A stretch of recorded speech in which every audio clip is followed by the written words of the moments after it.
So the electro-optic modulator, primary function of it is to turn signals on and off. And the way we see that done every day is actually on the internet. The light signals that travel down optical fiber are turned on and off by an electro-optic modulator.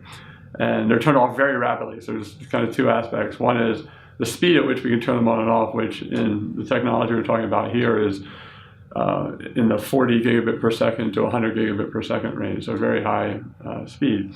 The second key aspect is having as much light get through the modulator as possible. That's what we call the insertion loss. We want that loss, that number to be, the loss to be very low, so that as much light gets through as possible, so we can send those signals as far as we can before we have to repeat them on the internet. So that's the key aspects here are very high speed communication and very long distance before we have to repeat the signal.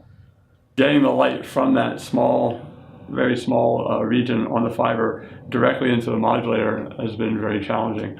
So one of the ways we chose to do that was to use, to go into the modulator, going into a material very similar to the fiber, that is what's called ion exchange glass. By doing that, we can make the shapes of those regions almost identical, so we have a very good matching of the fiber to the entrance to the modulator.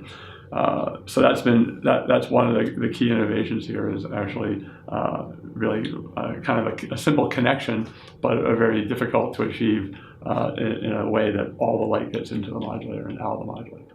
One of the primary other application areas for these technologies are in an area called radio frequency photonics. So in that case, what you do is you're trying to take radio waves and the waves that say go in and out of our cell phones, things at tens of gigahertz, and take them out of the air and put them directly onto an optical fiber. Sometimes it's called RF to fiber.